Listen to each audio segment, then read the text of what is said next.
Good morning, Facebook. Grand rising to you in the Facebook space of Wake Up Everybody.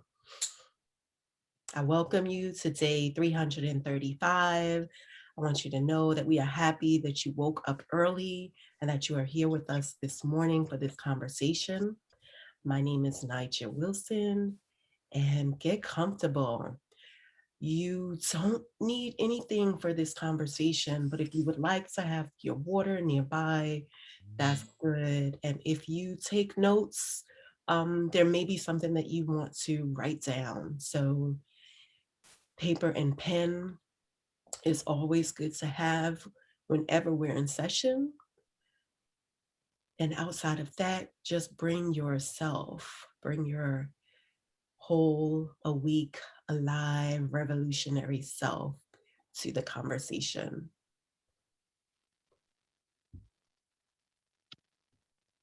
And while we're waiting to get started, I want to know where you're watching from. So if you'll drop in the comments, if you're listening from New York or Georgia, and be specific, because all parts of New York are, I'll say, not the same. So if you're from the boroughs, tell us which borough you're from. If you're from upstate New York, tell us where you are from in upstate New York. So good morning, grand rising to the Zoom room. Thank you for being here with us.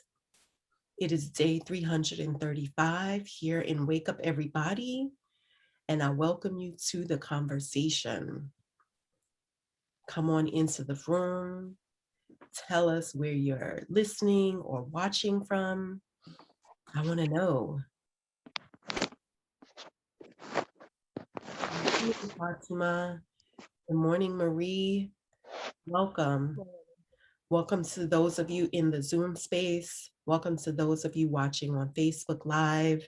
Thank you for waking up and being with us. We love that the people wake up early and join us in these conversations on Wake Up Everybody. I'm grateful that you're here for this conversation. We're going to be talking about the revolution of real estate. And if you don't know, I am Nijah Wilson, and I'm happy to be on this side today, not as admin, but as facilitator. Good morning, Louise, grand rising. Good morning, Nijah. Hey, beautiful. Tell us where you're calling from, Louise. I'm in Queens. All right. Thank you. Thanks for waking up and being with us this morning. I'm getting ready for work, but I'm so happy to be here. I'm excited to hear what you're going to say. I'm happy you're here too, Louise. Thank you. Good morning, Cheryl. Cheryl, tell us where grand rising. Tell us where you're calling in from. Roosevelt Island, New York. All right. Thank you. Well, I'm glad that you're here. Thank you for waking up with us, or waking up to be with us, rather.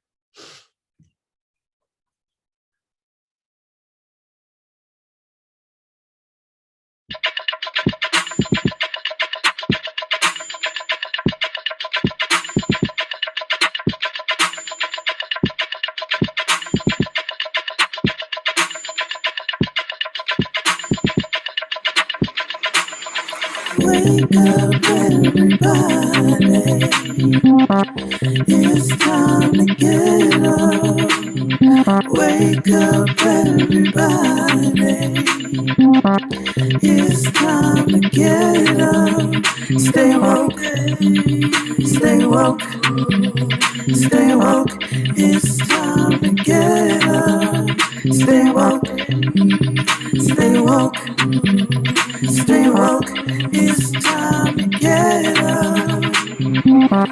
We're healing, we're dealing, we're growing. Together, together, releasing. We're teaching, we're moving. Together, together. together we're learning, discerning, we're striving. Together we're leading, connecting, transforming. Together.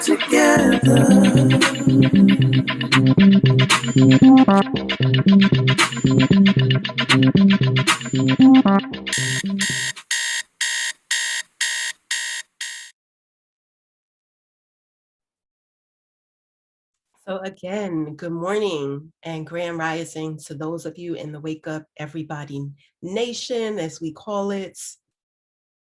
I welcome you to the Zoom space. I welcome those of you that are on Facebook watching live. Thank you for waking up and being with us this morning. Today is Thursday, May 27th, and it is day 335 here in the Wake Up Everybody virtual community. I am Nijah Wilson, and I am glad that you woke up and decided to be with us this morning for this conversation. The revolution is real estate. So I am the founder and owner of Lincoln Place Legacy LLC. I'm a real estate strategist, I'm an artist and a coach. And I'm happy to be back here in Woo space, in Woo, as a facilitator. Those of you that know me may know that I am usually on the admin side, but today I get to be facilitator. This is my second time. So thank you for joining the conversation. Woo is a community which began in the early months of COVID. And this community has offered its members a space for healing, excuse me, a space for healing, a space for guidance and coaching, a supportive space, and a space simply to be. And it's become a movement. And it's also a space that many of us have taken actions to evolve and be revolutionary, which also means that we have created changes and shifts in our behaviors and our mindsets, and in our being. So before we get into the revolution is real estate, using the element of earth, because it is Earth Week, I would love for us to get grounded in the element of the earth. So if you can place your feet firmly on the ground, if your arms or your legs are crossed, if you would uncross them, and if it feels safe to do so, I invite you to close your eyes. If you would like to turn off your camera for this, you're welcome to do so. And I'd like for us to collectively inhale and exhale 5 times at your own pace.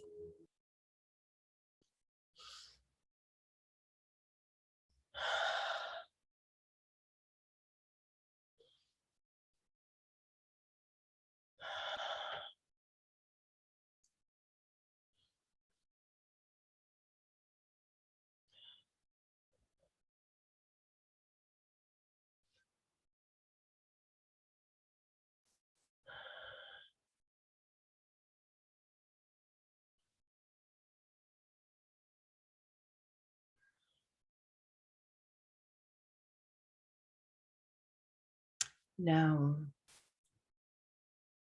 if you'll repeat after me, I am supported by Mother Earth. I am safe, centered, and grounded. I am connected to all that is around me. I allow and embrace prosperity and abundance into my life. I trust more and I fear less. Thank you. All right. So now that we're grounded in the element of the earth, let's talk about the earth and its characteristics. And when I think about the earth, when I think about the element of the earth, a few things come to mind most immediately. I think of foundation, solid is another word that comes to mind, stability and structure. all of those characteristics of the earth come to mind when I think about it. And I'd like to invite a few people to share with us a word or characteristic of the earth that comes to mind when they think about it. I am going to look at who is in the room, and I'm going to invite 3 people to just come off of mic, or rather come off of mute and share a word or a characteristic.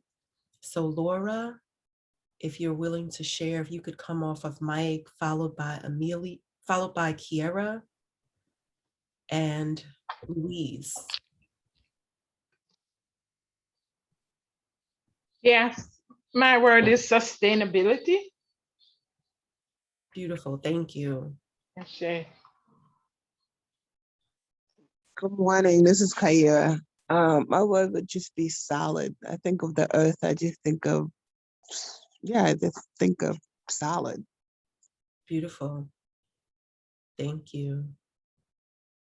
Morning, this is Louise. When I think of the earth, I think of Mother Africa. I'll say Africa.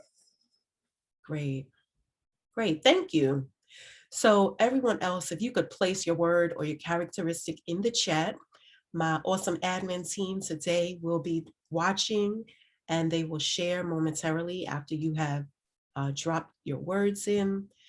And thank you for sharing sustainability, solid, and Mother Africa. And those were 3 words that were offered so far as a characteristic of the element of earth. Do we have anything in the chat yet? Any other words? The other word that came up in the chat, Nijah, is nurturing. That came from Cheryl here in Zoom, and it also came from Jim on Facebook.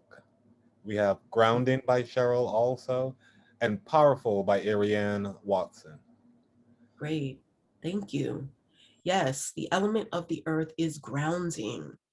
It represents stability, it represents power, and it absolutely represents nurturing.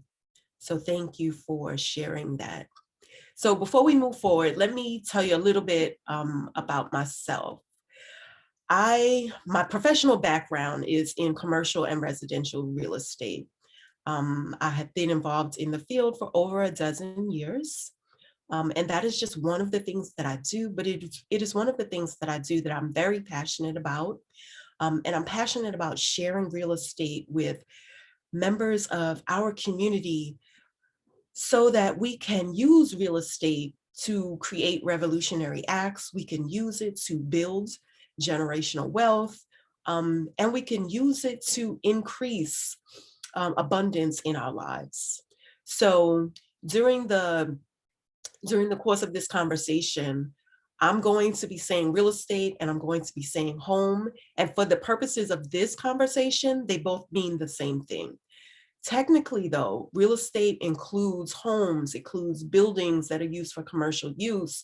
It includes land, and it includes special use properties like churches or community centers. But here in this space today, when I say real estate, I'm talking about homes, all right? So, and homes are places where we live. It's where we take our baths, it's where we sleep, it's where we get our mail, it's where we take shelter. So that is what we're talking about today in this space. So now I'm going to ask you to share what comes to mind when you think about home, when you think about real estate. What is the word or the characteristic that comes to mind when you think about home? And for me, home represents or brings to mind a lot of different things. And I'll just name a few from my own list. Peace is one, sanctuary is another, safety is another. So I'm going to invite a few people to come off of mute and share your word or characteristic for home. So Adam, I would love to hear your voice. Ari Ann, if you could also share, and then Theodora, please share your word or your characteristic for home.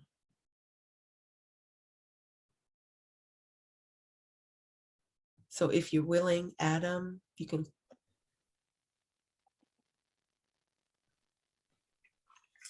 Good morning, everybody. Good morning. When I think of home, the first word that comes to my mind is nurturing. Beautiful. Thank you. You're welcome. Safe. Safe. Thank you.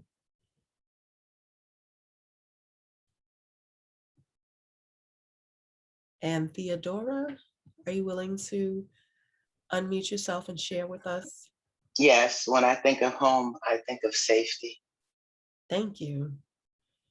Great. So my admins, are there any other shares in the chat for the word home?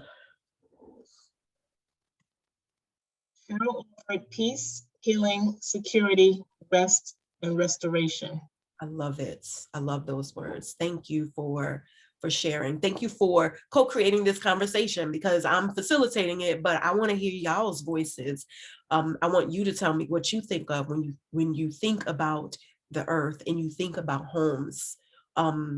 So thank you for those shares. Those are other characteristics that I think of when I think of home. And I also think about those same words when I think about the element of the earth. All right. So I want us to consider that real estate or homes in this conversation, they are an embodiment of the element of earth.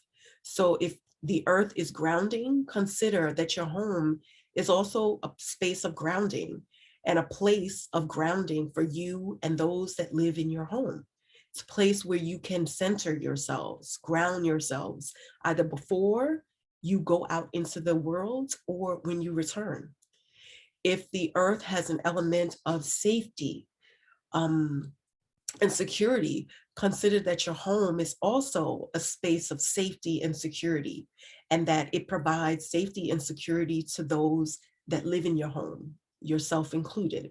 So consider that the characteristics that you thought about for the earth are the same characteristics that can be attributed to the places that we live, the places that we take our baths and we sleep and we eat, where we receive our mail. All of those same characteristics can be transferred to our homes. All right. So consider that. Before I move forward, I want to ask if there's anyone in the community that does not consider the earth's characteristics as also characteristics of the home.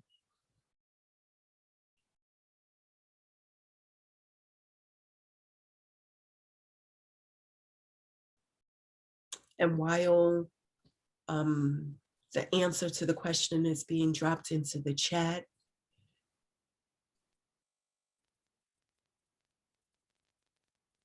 yes. It is. Go ahead, Kenyofu. I'm not going to be the admin today. Candace says home brings to mind legacy and wealth, or legacy wealth. Yes. And I love that you brought that up, and we're absolutely going to talk about that, Candace. And I would invite us to consider that the earth provides a legacy of wealth. There is abundance on the earth, right? So the earth, for me, the earth and home, kind of go together. They're holding hands. And what the earth brings in its characteristics and its elements are also the characteristics and the elements of home. All right. So again, considering how the earth provides us with safety and comfort and security and wealth, real estate or your home also can provide safety, comfort, security, and wealth. It provides this for you. It provides this for the people that live in your home. It provides this for the people that live outside of your home and entire communities. All right. So home ownership, before I even get to that, in my real estate experience, I worked for a long time for a major investment company. So we did not, in my role, I did not advise people or talk about homes as a place where we lived. I was more involved in multi-family units, apartment complexes, apartment buildings. I was more involved in that on an investment level, all right? But I have since become licensed in the state of North Carolina to broker home sales, all right? So in speaking about home ownership, I can now speak to people about home ownership, and I'm licensed to be able to provide that kind of guidance and counsel. All right. So when we talk about home ownership, we talk about home ownership providing more than just safety, comfort, and security. All right. It also provides for economic empowerment. It also provides pride of ownership. It provides a sense of belonging. It can provide generational wealth. It doesn't always, but it can provide generational wealth. It can be used as a vehicle to create and build equity. And you can also receive tax benefits from home ownership. It is my, I say, and the data supports that home ownership almost always provides a return over investment over a period of time. So that means that if you hold your house long enough, and when I say hold in the investment world, that means you buy it and you do not sell it. All right. So if you hold your house long enough, if you retain ownership of your house long enough, the value will increase exponentially over time. So here in the market where I live in, which is the Charlotte region of North Carolina, a home that was purchased in 2010 at $200,000 is currently valued at $285,000. That was the first home that I purchased. Today, that home is valued at $285,000. That's an increase just below 43% over a period of 11 years. That is the return that exceeds most stocks and bonds. All right. Rarely do stocks and bonds provide that type of return over that period of year. So real estate, the return on investment for real estate can be more attractive than the return that you get using other investment vehicles. Now, I'm not here to tell you that you should not, participate in the stock market, because there are many ways to get returns over your investment, and real estate is just one of those. I'm just here to let you know that over time, real estate appreciates in value. And that's what it's called in the investment world, appreciation. If you own a home, you should be getting tax records or a tax bill from your municipality once a year. In that tax bill, you will see your tax value. You most likely, especially now in the last year, we have been seeing that home values are increasing dramatically, even in COVID. So, COVID wasn't all bad. It did a lot for home values. You should see in your tax bill that your tax value increased. Now, your tax value and your market value are two different things, but your municipality, the county that you live in, they are earning tax dollars on the value of your home. And so as your home appreciates, your taxes do appreciate, which means your taxes do go up slightly, but the value that they are taxing your home on is called a tax value. That is not what you would get for your home if you put your house on the market, because what you would get for your home would be considered a market value. And so they are different. Your tax value is almost always less than your market value.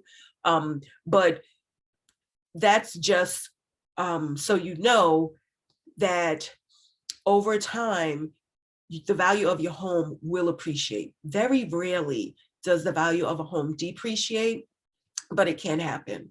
All right. So when you talk about your home value appreciating, that means that you're building equity. So that same house that was purchased at $200,000, that is now valued at $285,000, leaving the mortgage conversation out, that's an $85,000 increase in equity for the owner of the home. That means that if I purchase the home for cash, this specific home, if I purchase the home for cash at $200,000, 11 years later, I now have $285,000 in equity. I can draw out $285,000 in equity and use that to start a business. I could use that to purchase another piece of real estate. You can use it for a variety of things. I could use it to place money in the stock market, buy bonds, invest in someone else's business. So that's equity that you have built. That equity could create generational wealth if used strategically. All right. So my intention, well, let me stop. Let me stop because I think that there is activity in the chat, and I'm going to take a sip of water while the admins let us know what is popping off in the chat. Okay. Going backwards, I'm seeing the last thing that was shared was financial power in having real estate home. Charmaine's offer. Real estate is cleanliness, is what Adam offered. Terry says, my benefits of my home and the benefits are definitely connected. Like the earth, my home took care of me when hard times came. Charmaine drops in from Facebook.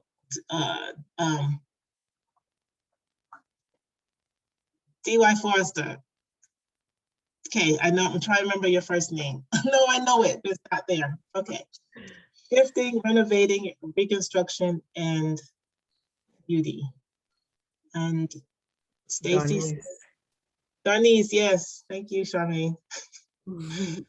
Stacy says, yes, if you can't be grounded at home, then where? Create a space in your home that you get centered and grounded. Terry says, a great ROI, return on your investment.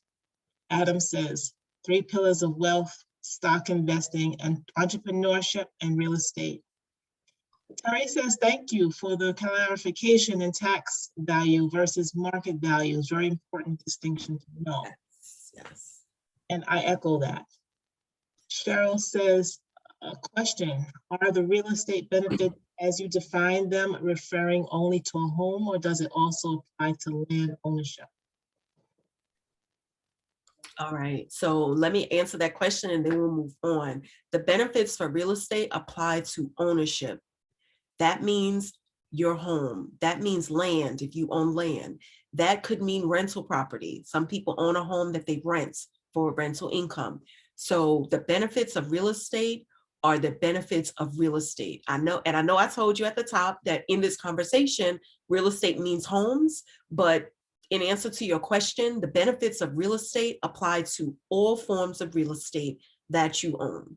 So if you own a office building, or you own your own home, or you own a rental property, there are tax benefits to that.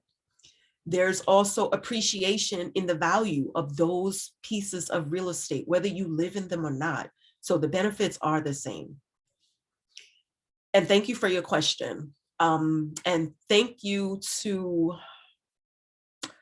I'm sorry, I don't remember who you said this, Kinyofu, but the acknowledgement that tax value and market value is different is a conversation that I have often. I had the conversation just in the last couple of days because as a real estate broker here in North Carolina, a potential client called me and they were like all excited about a property that they want to purchase that is not on the market. and they're looking at the tax bills online, and they're like, oh, the tax value of this property is $70,000. I could afford that. And I was like, yep, you could, but that is not the market value, sir. And so I had to unpack it for him so that he understood that, yes, that's the tax value that's recorded by the, by the county or the municipality, but that is not what that property would sell for in an open market. And in real estate, when properties sell, you can sell a property to someone else for less than market value. And usually when that is done, there may be some issues at the property, or it might be a relationship sale, which means if I own a property that's worth $200,000 and I want to sell it to someone because I like them and I want to help them get a start in purchasing their first home, or I simply want to sell it to someone else because I no longer want it, and I don't want to be subject to capital gains taxes, I might sell it lower than market value. And that would be considered what's called a relationship sale. Otherwise, if you're selling your home, you want market value. Because if you've owned your home, you want to realize the appreciation that your home has had over the length of your hold time or your ownership period. All right.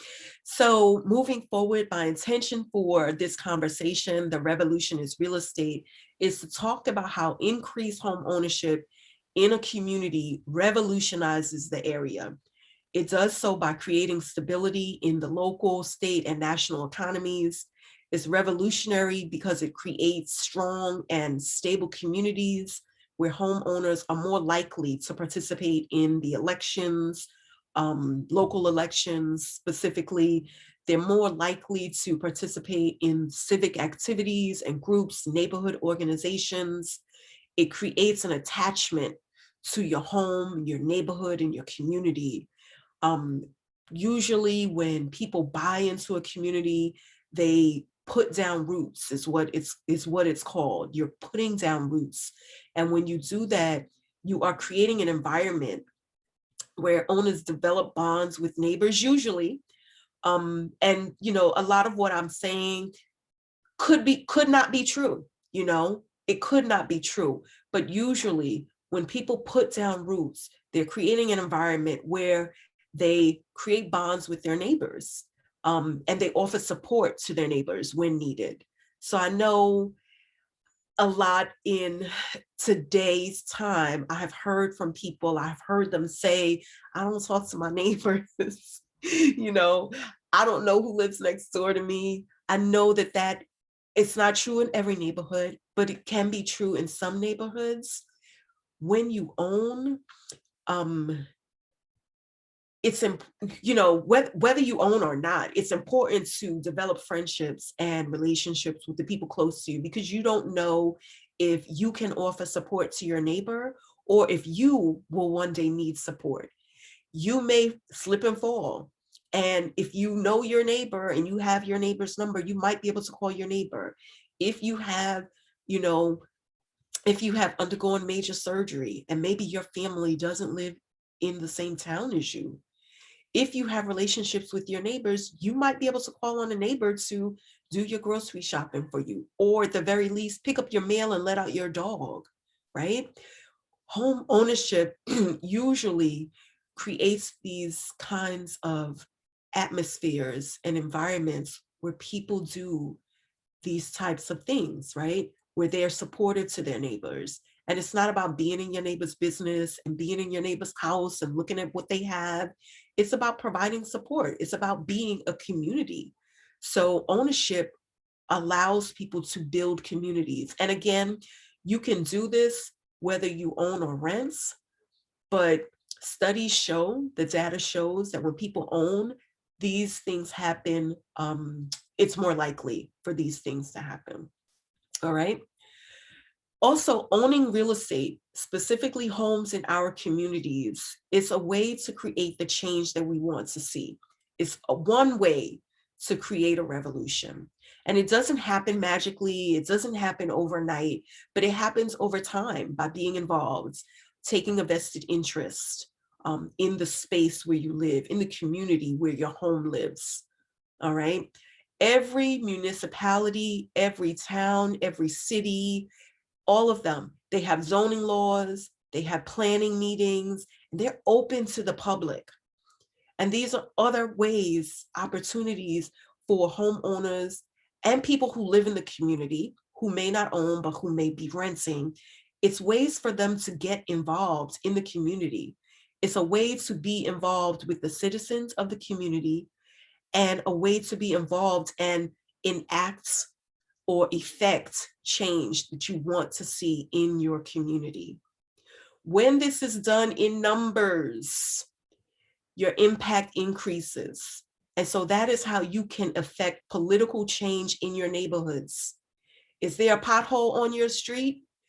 You can call whomever is the elected official in your community and have them address the pothole. Now, if you call by yourself, it might not be addressed. But if you are in community with your neighbors and the other homeowners and business owners in that community, and together we all go to that elected official, the pothole is addressed. And I would offer it's addressed quicker because of the support and the numbers in which the people have gone to the elected official to affect change. If there is, something that you see in your community that you don't like, again, there is power in numbers. Get together with the homeowners and the business owners in your community. Get together with the people that live in your community, the people that work in your community, and you can affect change. And that is how revolution happens. It is change that happens. Again, not instantly. It doesn't happen, in the blink of an eye. It doesn't happen over time. It's sustained action that forces change in our communities. And that is the revolution that we can do. We often think that, me sitting here in my house all alone, I can't do anything about, whatever is taking place in your community. But that's not true. That's not true. The revolution is real estate, and you owning real estate, your home in a community, gives you power to create and force revolution. So I think it's worth noting that next week is going to be the 100th anniversary of the Tulsa Massacre. If you don't know the story, there is a documentary coming out very soon. I think LeBron James is one of the executive producers. And that is not the only documentary or film about the Tulsa Massacre. If you don't know the story, please look it up. I'm sure you can find it on YouTube. There may be something on Netflix, but just Google Tulsa Massacre. And there is a lot that has been written about it. This conversation, though, is not about the decimation of that community. This conversation is about how that community amassed incredible wealth by collective action. The community of homeowners and business owners in that community amass wealth that I can't remember the number. I thought I wrote it down in my notes, but the wealth was astronomical for a community of, I think, 10,000 people. It was a Black community. It was one of the communities that is known as Black Wall Street. And there are countless others across this country where Black people came together, created a community, amassed wealth through home ownership and business ownership that flourished. A lot of them were created, they were created in response to the racist environment that we lived in that was present in the last, or that was present 100 years ago, that some would argue is still present today. But that is how they came about. And they are examples of collective worth. They are examples of communities coming together, creating wealth within their communities and enacting political change. These neighborhoods also, in the element of the earth, provided and created spaces of safety, spaces of nurturing, as well as spaces of abundance for the people that lived there. They were spaces of successful, or rather, the spaces were societies of successful and self-sustained Black businesses, entrepreneurs, homeowners, communities, and they created economies within their community. So all of that is revolutionary. So yeah, I was just about to say, tell me what's happening in the chat, because I see the number on my screen and it's big. All right. Well, I'd like to ask Terry Ruffin to come off of mute and share her experience of organizing a weekly protest.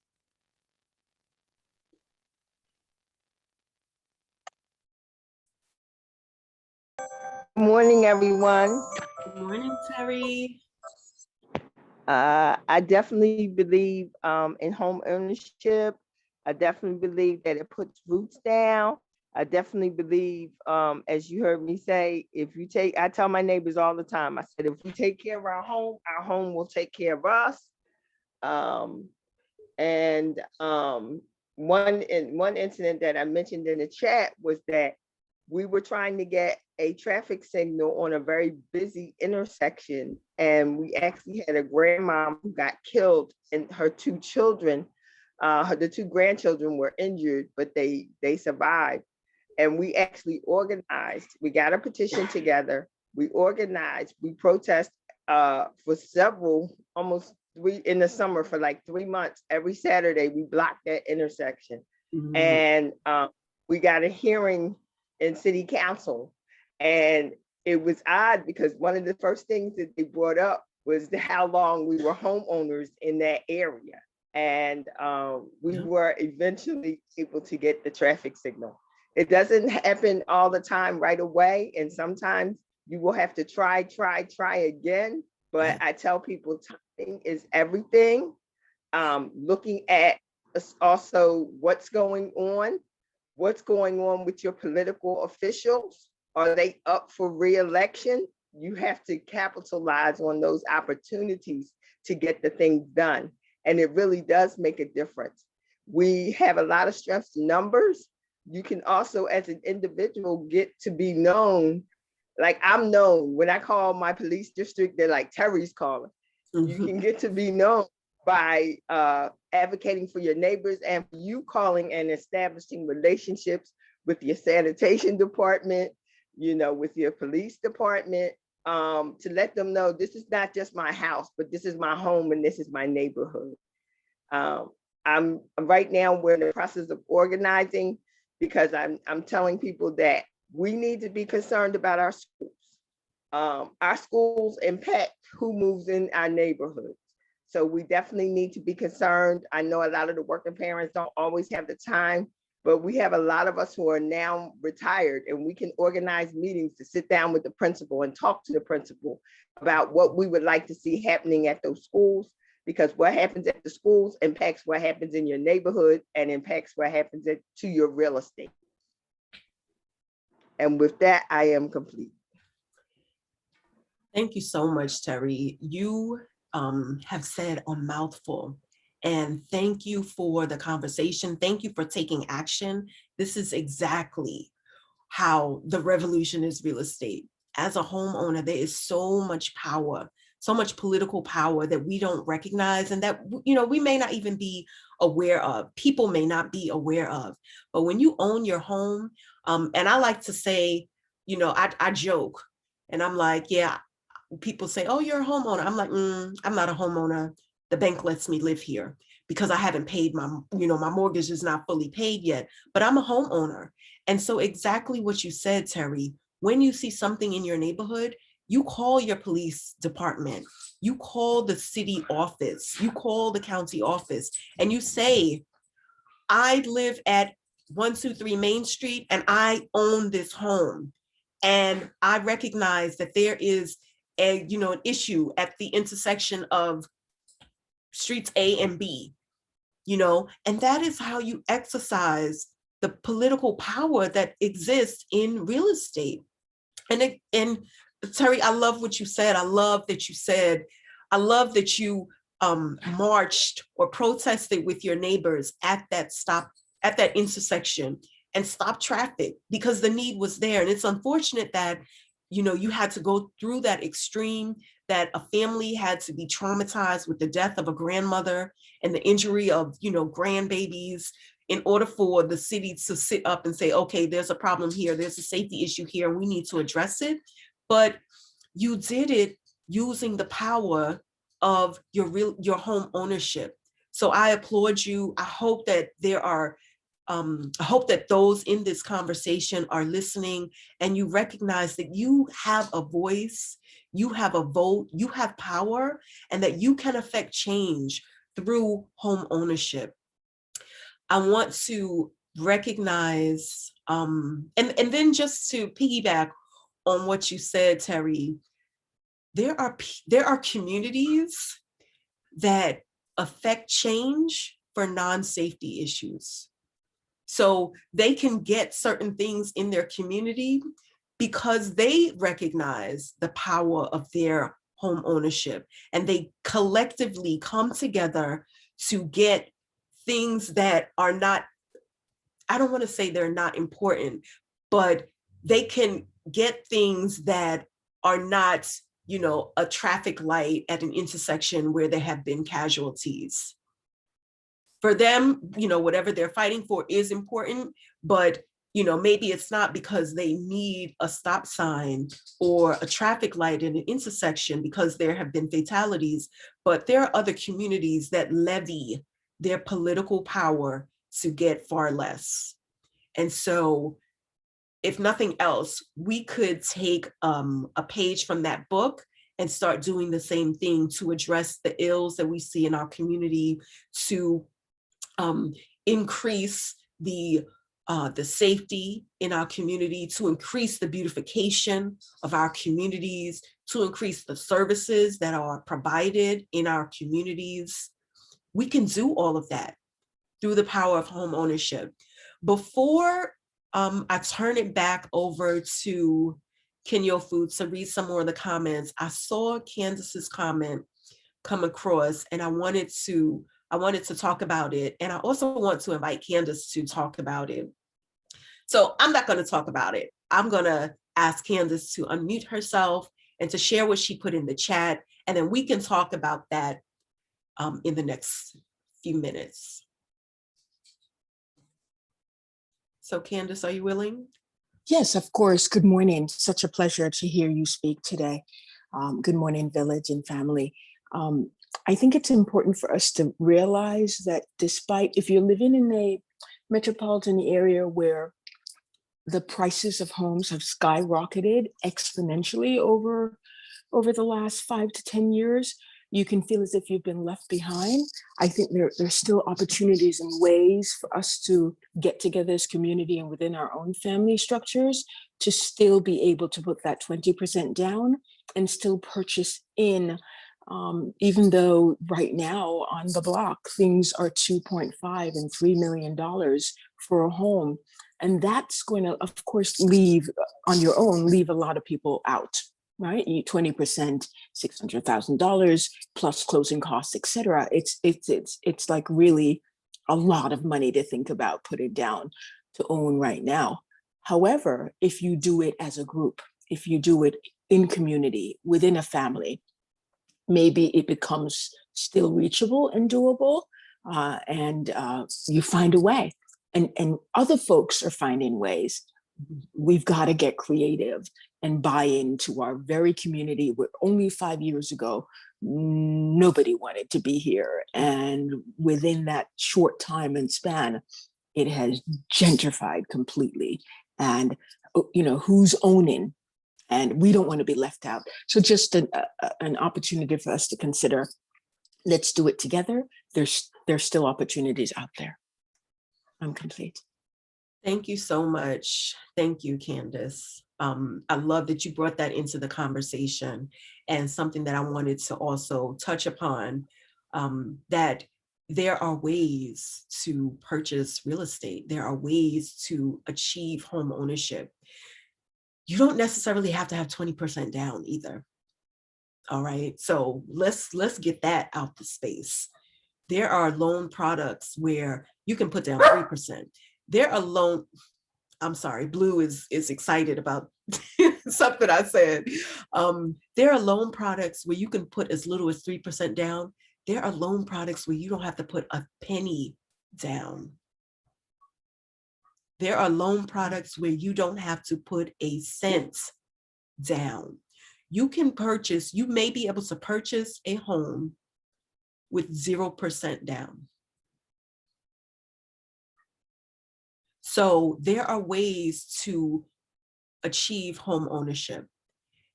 Absolutely. You can do it with family members. You can get together with a group of like-minded individuals and purchase some property in an area, in a community where you want to see our ownership retained. There are ways to do this, And part of my special offer, and part of what I do, is working with people, individuals, investors, and businesses to develop a plan to purchase a home, a property, a piece of land in a way that is specific to you, in a way that's custom just for you. Because how I purchase property may not be the same way that you purchase property, for various reasons. Okay, so thank you for bringing that into the conversation. We are absolutely seeing areas across the country where, and it's urban areas a lot, where neighborhoods that were once looked down upon, we'll say, are now being purchased by— Revitalized. Right, that's the word, revitalization. And that's gentrification. That is purchasing homes for whatever the amount is, which I would argue is significantly less than market value. Because when you go to someone in Bedford-Stuyvesant and you offer them $1 million, or you offer them $500,000 for their brownstone that they have owned for 30 years, that is not market value. No matter what the condition of the brownstone, that is not market value.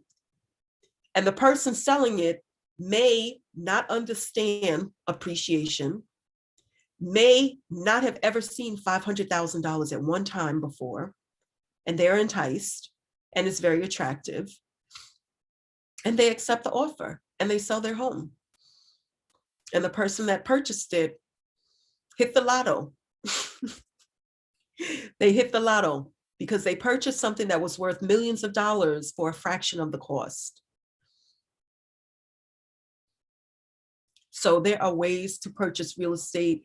Don't count yourself out, because there are a plethora of ways to purchase a home in this country. So Kenyofu, tell me what else is in the chat. There's a million comments and questions in the chat. So I'm prioritizing with this first question because it's time delimited. It's from Kaisha. She asked if home equity money has to be paid back. Beautiful question. So let's go back to the example that I said earlier. Purchase a home. The home was sold for $200,000 in 2010. Today, 11 years later, the home is valued. The market value of the home is $285,000. That means that there is at least an additional $85,000 in equity. Equity is what you own. You don't pay it back. It's what you own. That is how much your house has appreciated over what you paid for it. All right. Usually, let's think about it in the reverse. Cars do not appreciate. Cars depreciate. That means that they lose value. So you buy a car, it costs $50,000. You drive it off the lot. You purchase it for $50,000, let's say. You drive it off the lot, you go down the block, the car's value is now $38,000. It depreciated. And I don't have my calculator nearby, so I don't know the percentage of that, but it's depreciated. It's no longer valued at 50%.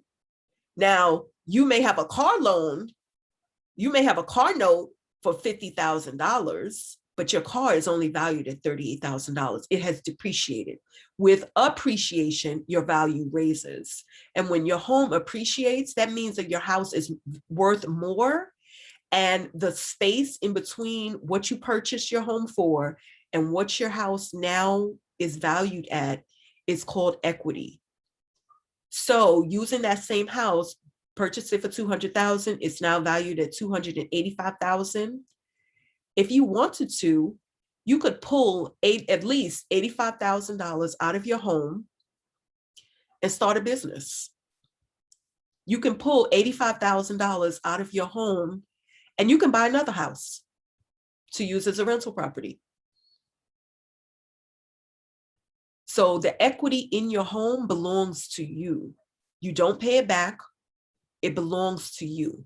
Now, it's not as if you get $85,000 in the bank or, you know, the mortgage company sends you a check for $85,000. No, it's the value of the home. You receive it when you sell or when you take out some equity. And that's usually through the form of a home equity loan that people will draw some money out of their homes in order to do other things. I hope I answered your question. If that raises another question, bring the questions on. I love to talk about real estate. I love to talk with people that look like me about real estate because there are a lot of myths out there about real estate. Yes, I don't know where to begin as far as with the comments. So I'm going to go from the last and upward. So Zakia is this is a piggyback. She's like, so you don't pay back a home equity loan. No, you do. You do. If you take out a loan on your equity, you pay that back. You absolutely pay that back. The $85,000 in equity is now it now represents how much more your house is worth. So if you sell your house and you purchase it at $200,000 and you sell it for $285,000, you have achieved appreciation. You've gotten more than what you paid because your house appreciated in value. So that $85,000 in equity is the part of your house that you own. You own that $85,000. You can use it by taking out a home equity loan, or you realize it upon the sale. Does that make sense? Okay. So I want to stop and acknowledge the time. It is 7:57.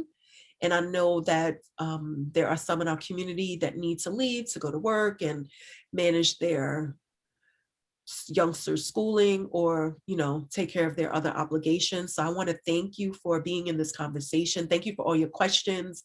I'm going to get a transcript of the chat so that I can read them. If there are further questions, my contact information is in the chat. Please reach out to me.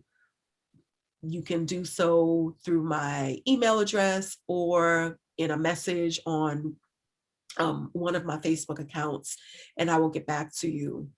I'm also offering a special offer that will also be mentioned later, but if you want to take advantage of the offer for a one-on-one real estate strategy consultation with me, please email me, and in the subject of your email, say Woo Real Estate Strategy, and I will get back in contact with you and we can sit down for 30 minutes and I can talk with you about your specific needs and, where you are in that.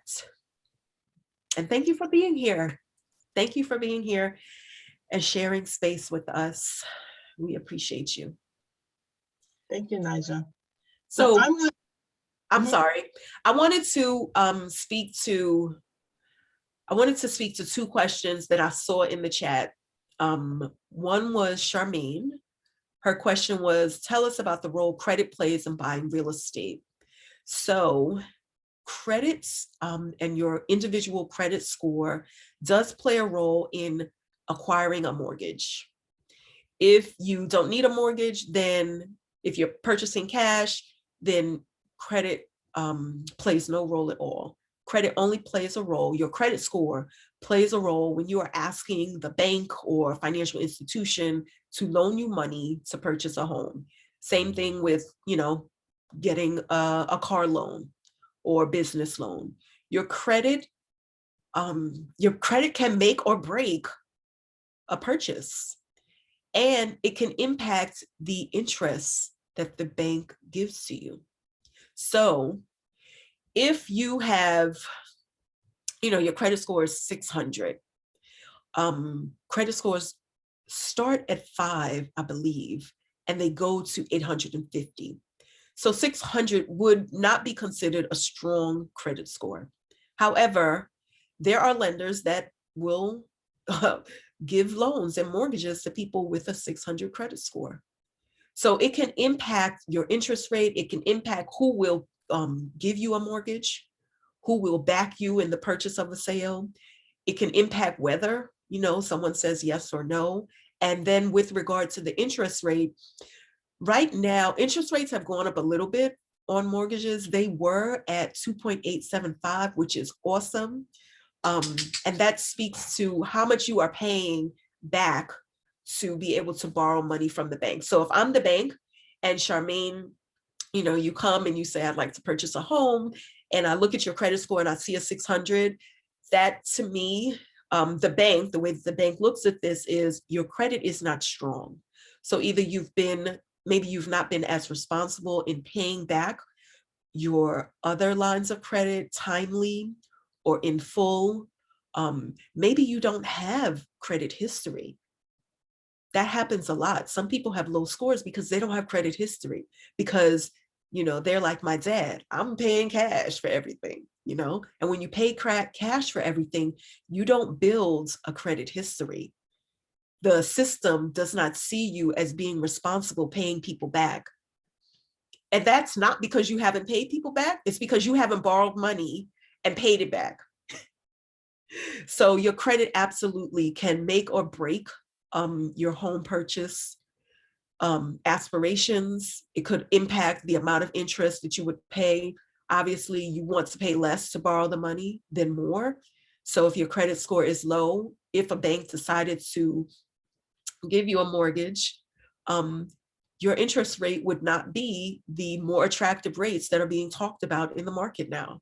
And, I'm seeing 3%, I'm seeing 3.2%. That's a very good rate on a mortgage. Now, years ago, the interest rate was 8%, and they were even higher, even more years ago. But now they're 3%. So if your credit score is low, considered low by the creditors, then you would not be able to get a loan at that rate.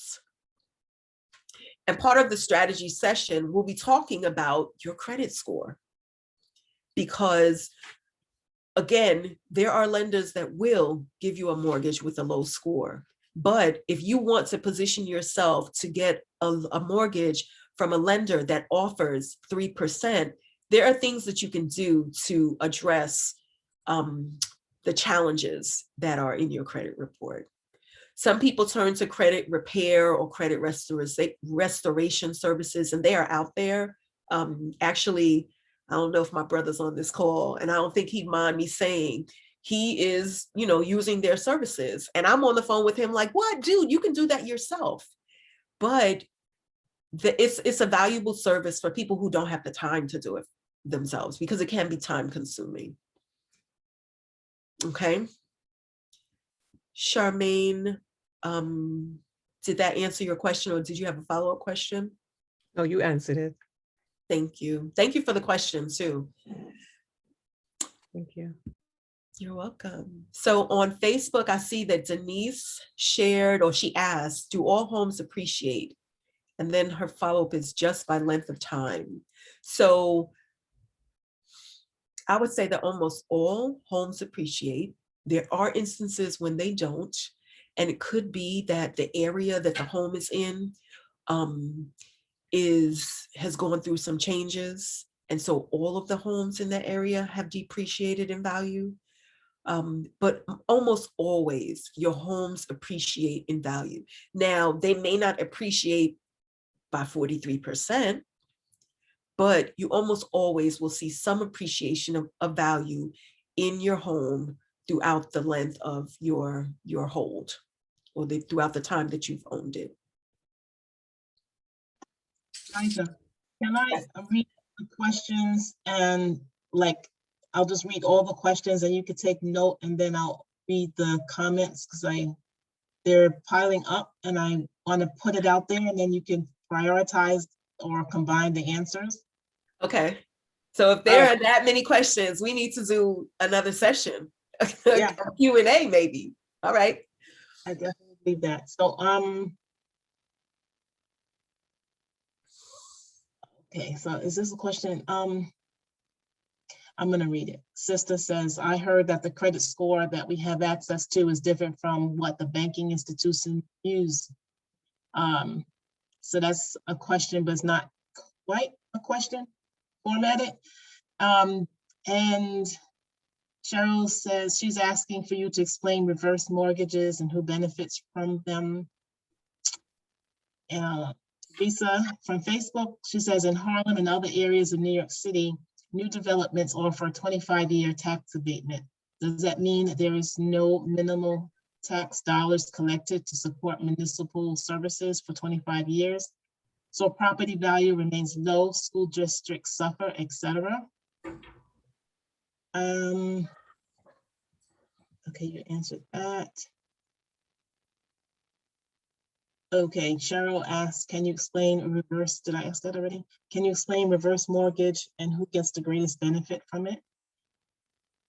And Zakia, okay, we asked that. Okay, so Jem says, I once purchased a home with 0 down, seller paid all costs. And Denise says, since we are in trying times with pandemic, was there any drastic changes in pricing for home ownership? I'm sorry, Kinyofu, ask that question again. Okay. Since we are in trying times with the pandemic, was there any drastic changes in pricing for home ownership? All right, and I put in preserving landmark buildings, and that was in reference to the community mobilizing. Denise says, having ownership also dictates what is not coming or being built in your communities, like prisons, correctional facilities. And okay, and Kaisha says this session is making her begin to attend city council meetings to learn what is happening strategically in her community. Greenwood Rising is the name, says Sophia, and that's of the Tulsa neighborhood. And I think I have covered everything. Okay, thank you. So I jotted down the questions and I'm going to try and get through all of them. I'm sorry, there was one other question I remember being flagged for it from Teresa. She asked, are there differences in financial gains between owning a condo versus co-op versus house townhome? Thank you, Kinyofu. So the question about differences in financial gains on co-ops, condos, and townhomes. So I'm less familiar with co-ops, so I won't answer that question for co-ops. Condos and townhomes, you typically own the structure, you don't own the land, and you own within your walls. So the homeowners association or the management company they owned and are responsible for, like the roof and the common area space. These properties, condos and townhomes, still appreciate. They still appreciate. The difference between a condo or townhome and a single family home is that you are attached to another home and you don't own the land around your home. So you, in most instances, you cannot put up a fence around the space in the back of your townhome because that's considered common area space. So you cannot block off that space for your dog or just to give yourself privacy. It's common area space. You're not permitted to do so. Any common area space is not, it would not be considered a private space. So it's not for your use and your use alone. So if you're in a condo in, say, New York or Philly, and there's a floor that's an amenity floor, maybe it has a movie theater and maybe it has a pool and some other space, that's not your space alone. You might have to get permission from the HOA or the management company to use it for private events, but it's not your private space. So you can't leave your things there, and just say, well, this is my space, and prohibit others from being there. If you owned a home, a single family home, you could say that about your backyard. You could say that about your front yard and your side yard space. Okay, so that would be the difference. But all of that, condos, townhomes, and single family homes, they appreciate in value. All right, so that was the first question. The comment about ownership impacting the development is very, very true. If you live in an area and you are a homeowner and there are plans to, and this is what I was speaking to before about, zoning and planning meetings and all of that, and there are plans to build a gas station, that is something that the public needs to be made aware of. It has to be disclosed to the public. There has to be a meeting and the public gets to vote. And again, if you are in community with the people that you live in the same neighborhood with, and you have, maybe you have a community organization and you all have decided that you don't want a gas station at the corner of your street, that is where you go to exercise your political power, is the planning meeting. And you say, we don't need a gas station in this area. There's a gas station three blocks north of where we are. This, and you present your reasons, and the commission has to consider the voices of the community. So absolutely, home ownership, it impacts the development around your neighborhood. I have seen time and time again here in the Charlotte metro area where I live, where there will be plans to create what's called a subdivision. And if anybody is familiar with spaces outside of, urban areas, subdivisions are like little neighborhoods, they build houses, they have egress in and out of the neighborhood, but it's a neighborhood that, they usually have, cute names. But there have been times where, I have seen where a sign will go up and it says posted, and it will talk about the upcoming meeting for that plot of land. And it could be 3 acres, it could be 300 acres. And people in the community will find out, well, what's the plan?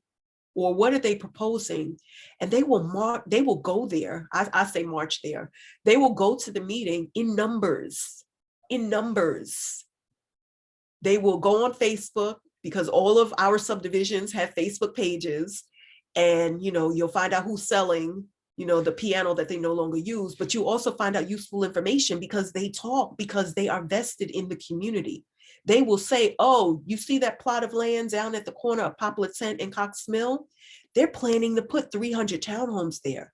And the community will either say, oh, that's great, or they will become enraged and they will say that will impact the traffic, that will impact the crowding, that will increase crowding in our already crowded high school. And they will go to that planning meeting and they will shout and they will present all of the reasons why the city should not allow this developer to build 300 new townhomes in the community. And so they will use the power of their political clout to affect change. Now, do they always get what they want? I would be lying if I said they did, because they don't always get what they want. Sometimes the city, because the developer is on the other side in that meeting talking about all of the reasons why this will be a benefit to the community. And so the commission or the council, they have to decide what's best. But the point is, the power of your voice is important and is needed and helps to make change. And so maybe they didn't get, maybe these community members went down to the commission, they went to this planning meeting, and they voiced all of their concerns about why, we should not allow the developer to build more homes in this community. And the commission decided to allow the developers to, but they gave the community something in return. All right, so that is how we can use real estate, home ownership, to create revolutions and create change where we want it to be. The question about COVID and its impact on home ownership, in the last year, here where I am, and from what I am reading in real estate and industry publications, the last 12 months have been historic in the rise in home sales. It slowed down in the very beginning because everything was shut down and real estate agents were told you cannot have in-home showings. But after some time here in North Carolina, that lifted. Real estate agents were considered essential.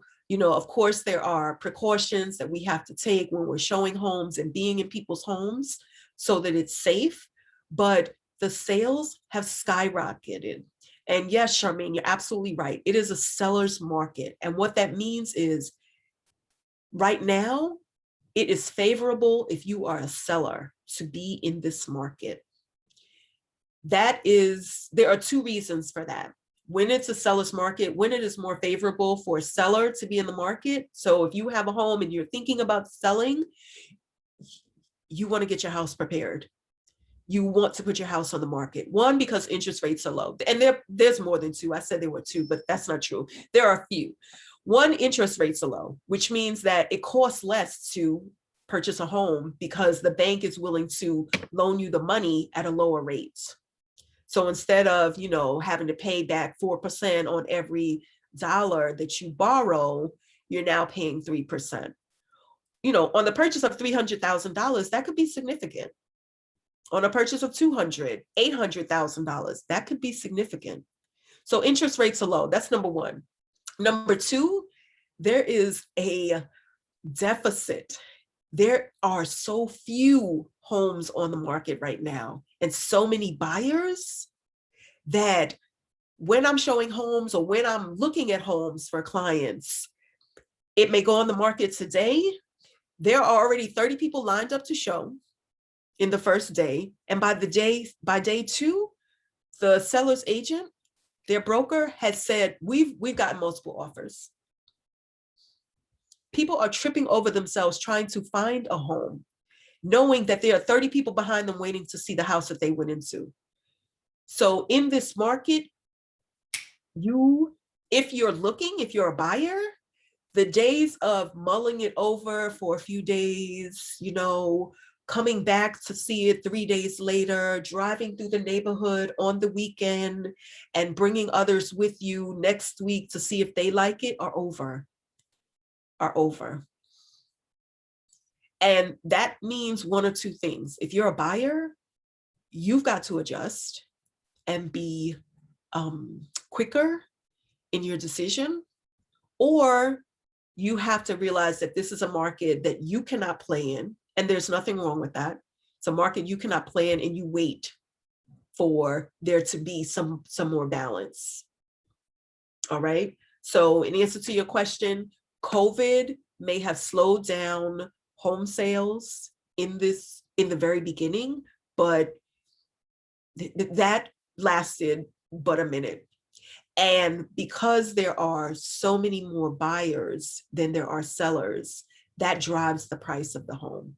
So if you're selling your home, and let's say, you're selling your home for 200,000, because there are 30 buyers and you may, 10 people may offer, they're trying to outdo other offers. So if you're a buyer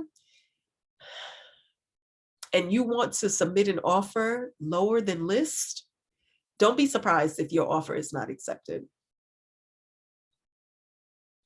Don't be surprised. Because what we're seeing more often than not is buyers are getting houses and they're offering, 3%, 5%, maybe 10% over list and higher. And then, I'll just add, there was a time when your due diligence fee, which is a fee that you put down, when you're buying the house, was about around 1%. So again, using the same example of a $200,000 house, if you're buying the house and you're going to put down 1%, that's $2,000. What we're seeing right now in the market that I'm in, and I'm hearing from others across the country, is due diligence now is 5, 10, 15%, and your due diligence fee is non-refundable.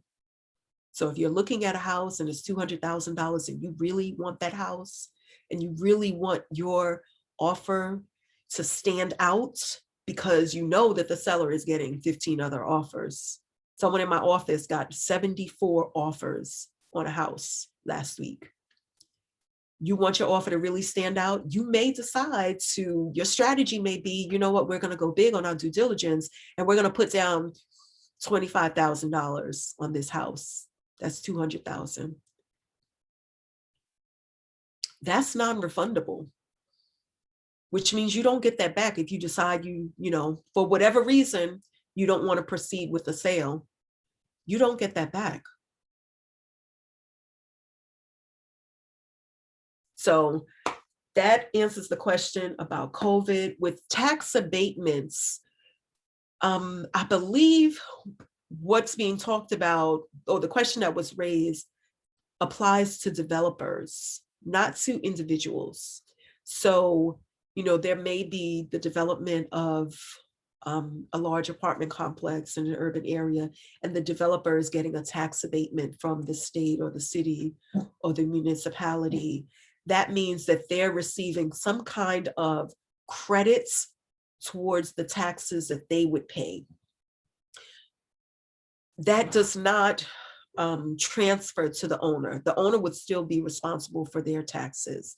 Now, yes, if there is a tax abatement, they will, the taxes that they would pay into the municipality would be less. And so that may mean that less funds go towards schools, go towards roads, go towards other services in the community.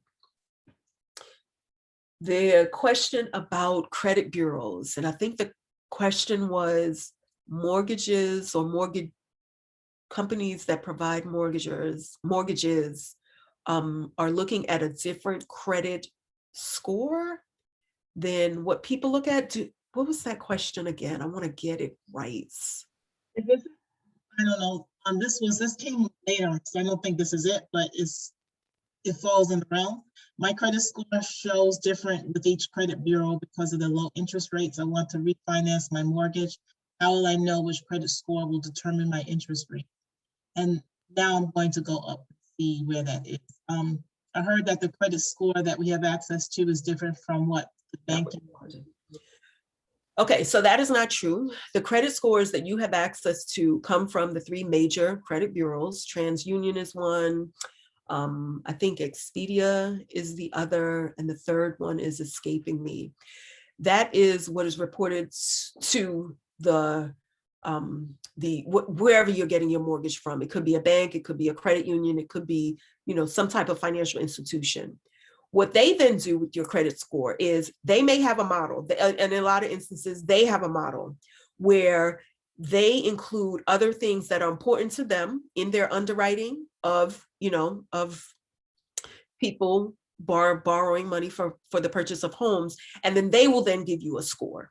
But They are looking at what the credit bureau has given you as your score. Now, they may be adjusting it for their own purposes, to evaluate and minimize whatever risk they are taking in loaning you money, but they're looking at the score that the credit bureau has given to you. Yes, you will see that there is usually a slight difference, it could be just a couple of points difference between what you see in your TransUnion score, what you see in your Expedia score. It should not be dramatically different. It should not be 50 points here, 100 here. There shouldn't be that dramatic of a difference in the scores. If there is, what I would invite you to do is carefully cull through the entire credit report. Like, don't just look at the name of the creditor and your limit and your balance. Look at, because they will also show every time that you've made a payment and if you've made a payment late. All right. So there could be a discrepancy. One credit bureau may, they may have said that you've been late 5 times with one of your credit cards or, one of your installment loans. And then the other one doesn't show any lateness. So that could be where the difference lies. It could also be that one of them is showing an old debt that the other one no longer shows. So I would invite you to carefully look at your credit reports. And I know that every year, every person is permitted to pull a free credit report. I would advise that everybody do this, whether you're buying a house or not. Simply because this is information that people are gathering about you. And sometimes the information is flawed. So I would want them to have the correct information so that when I do get ready to buy a house, I don't have to have that conversation then. When I do get ready to, finance the purchase of a car, I don't have to have that conversation then. When I do want to rent an apartment, because apartments are looking at your credit scores as well. So a lot is tied into your credit score. And so for that reason, I would invite you to, one, get a free credit report from all 3 of the bureaus, read through it. If there are any mistakes, and this is what a credit repair service, this is also one of the things that they do. If there's anything that's incorrect in your credit report, you can appeal that. And I had personally appealed some things on there that were incorrect. And, you get in contact with them and you tell them this creditor was from 30 years ago. Why is it still on my report? And it could be as simple as that.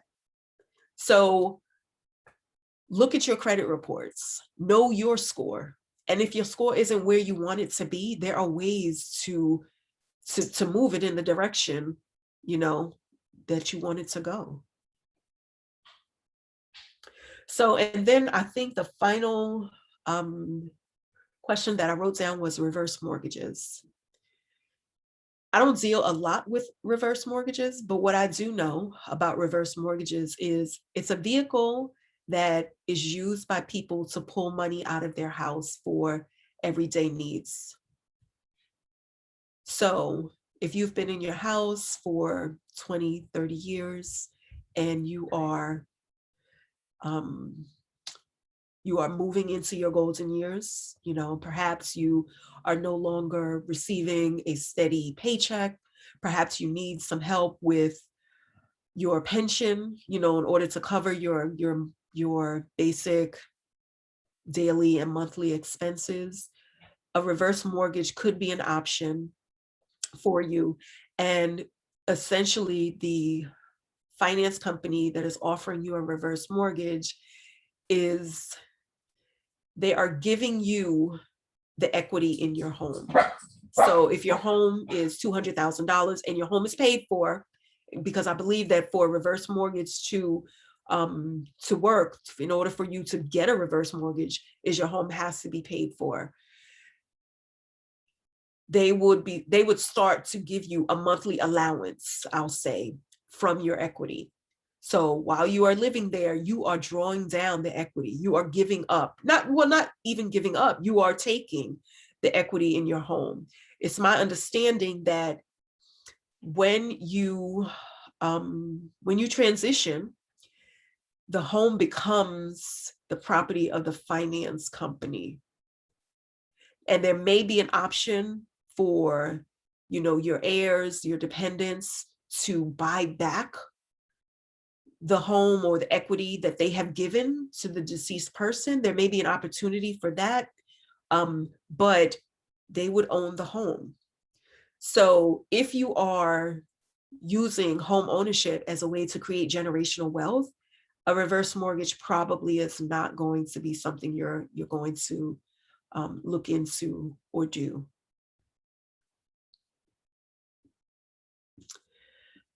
I believe I have responded to all of the questions, Kenyofu, that you asked. If there were any more, or if somebody wants to, you know, jump into the conversation, let's do that. I see that Hattie put in the chat. Oops, it jumped. Hattie told her that she could get free reports every month now due to COVID. That's true. Because of COVID, the credit bureaus are allowing for consumers to get more than just the one free annual report. I wasn't aware that it was every month, but you can get more than just the one free annual report from the credit bureaus, and that was part of the COVID Act that was passed last year in response to COVID. Yeah, Carol comment is that this happened to her grandmother and the price was ballooned with amounts when the family attempted to buy it after her death. She says, shaking my head, predatory practice. And Stacy says, my grandmother lost a home she lived in 50 years because of a reverse mortgage. Yes. That's Stacy Evans. And, you know, I said earlier, there are a lot of myths around real estate. And, you know, these are conversations that are important to have. If you have members of your family that own real estate, it's important for them to understand the predatory actions of people, because people have lost their homes simply because they don't understand, you know, they don't understand what a reverse mortgage is. They don't understand that at the end, the house can no longer pass to their heirs, their dependents, their beneficiaries. They don't understand that in doing a reverse mortgage, they are taking some of the equity in their home to pay for their basic necessities, or, you know, just take care of whatever it is that they need to take care of financially, but they're also giving up their ownership. They don't understand that. And I don't understand all that there is to understand about reverse mortgages, and I'm a broker. So, you know, someone who is not a broker, someone who doesn't have all of the, or maybe not that they're not a broker, but somebody that doesn't have all of that knowledge, they may not understand that. And so, yes, their homes can be taken from right underneath them, homes that they lived in for 30 years, homes that have been paid off, homes that the intent was to leave to whomever. All of that goes away. So understand reverse mortgages, understand mortgages, understand home ownership and all of the implications, the tax implications, you know, when you become or before you become a homeowner, and then stay abreast because things change. There is something that is legal that takes place in this country, which I believe is predatory, and I have conflicting feelings, because it's a way for some to be able to afford home ownership, but it's also a way to take people's homes from them. And it's called tax foreclosures.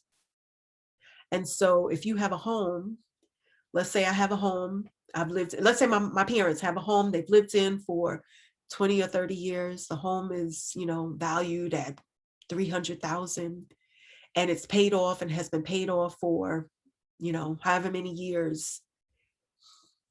Once your home is paid off, your taxes are no longer paid by the mortgage company. The mortgage company arranges to pay your taxes annually for you, because a tax lien is in first position. And to simplify it, when you have a loan, there are positions for your loan. So your mortgage is first position, which means if you don't pay your mortgage, the bank or the financial institution, the credit union, whomever gave you the mortgage, they are in first position to foreclose on your home. And that's how mortgages work. They're in first position. But taxes, and sometimes people don't understand or don't realize this, taxes take precedence over your mortgage. So when you have a mortgage, the way that the mortgage company assures that they remain in first position, they escrow, it's a part of your mortgage payment, they escrow the amount needed to pay your taxes, and they pay your taxes for you because they don't want to rely on you to pay your taxes on time. Because if you don't, and you have not paid your taxes, the county or the city can foreclose on your home and they become first position and they can take your home. So when you have paid off your home and you no longer have a mortgage, the payment of taxes is on you. Some people forget that they now are responsible for the payment of their taxes. They forget and they're marching along, happy as can be, their mortgage is paid, and they're like, I don't have to pay anything but my utilities. And they forget that their taxes are their responsibility. And the county or the city or whomever the tax body is in first position. So if you don't pay your taxes, the county can foreclose on your home and they now own your $300,000 house because you have neglected to pay $12,000 in taxes. It's called a tax foreclosure. And there are people this is what they do. And there are companies that do this. They scroll, and all of this is public information too. So you can go to your county and just pull up the property records. You can find out who owns the house on your block. You can find out what the value of their home is. In a lot of instances, you can find out what they paid for the home. Yeah, when, right? So there are companies and individuals that go to these websites and they look in, they're either looking in a specific neighborhood or they're just looking county or citywide to see which homes or properties are delinquent on their taxes. And they can purchase your home from right underneath you because you have neglected to pay a $12,000 tax bill or a $500 tax bill. And when I look at it, and I have a client that wants to purchase a home and he wants to do it through tax foreclosure. And I'm looking at some of these homes and I'm like, this is a $300,000 home and they are $2,000 delinquent in their taxes. I want to send them a letter that says, please pay your taxes. Because if you don't, this home that you have owned for the last 30 years can be purchased for $2,000. But it's legal. It's legal. For me, it's grimy. I'm like, that is so grimy.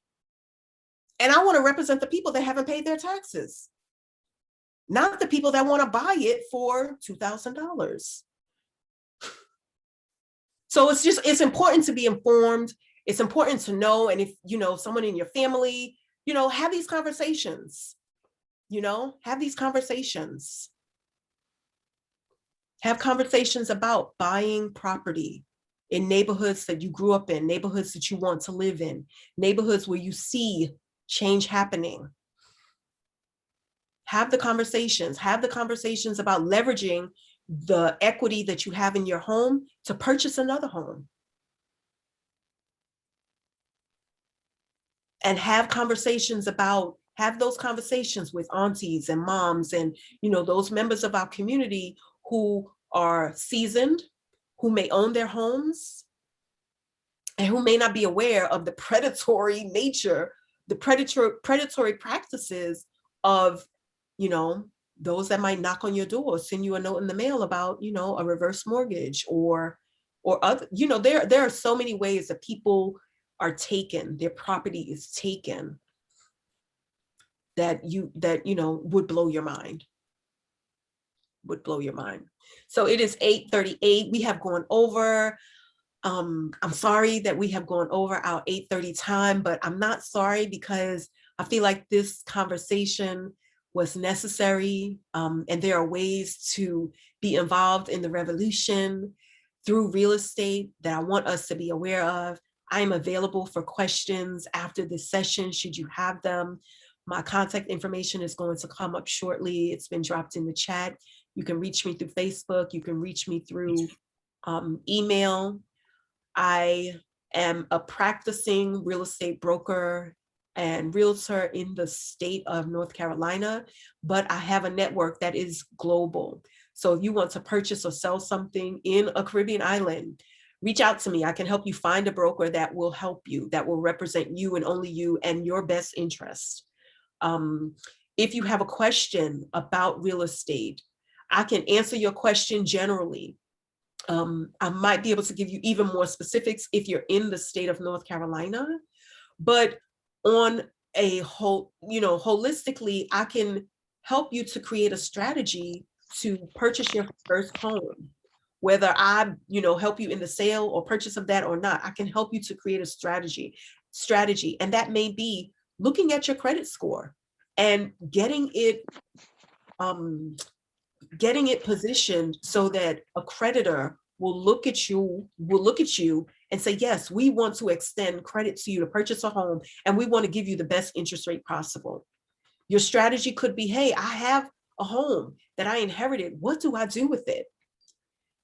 Another strategy could be, I have a home, and when I die, I want my home to pass to my children, and I want my home to remain a family property, and I don't want anyone to sell it, and I don't want it to pass outside the family. That is a strategy. That is a strategy that will help to generate, wealth for your family, and it can be done. All right. And if your strategy is purchasing a home that you would then rent so that you can generate rental income, that's another strategy. And that, there are ways to do that. So reach out to me. My email is here, therivernijah@gmail.com.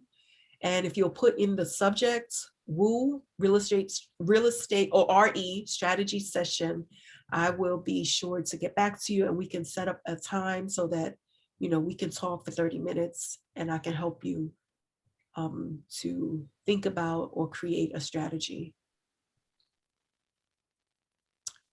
So the next slide, I believe, is my contact information. Again, I am on Facebook.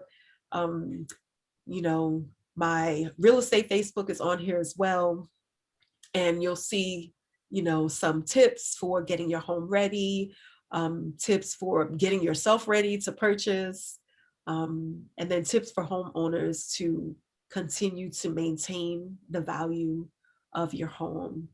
My email address is here again, is therivernijah@gmail.com. And then my business email address is nijah.wilson@allentate.com. And you can reach out to me using those forms of communication.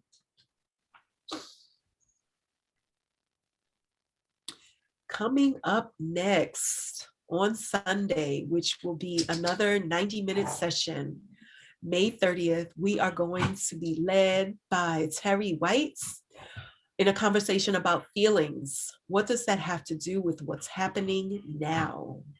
So join us.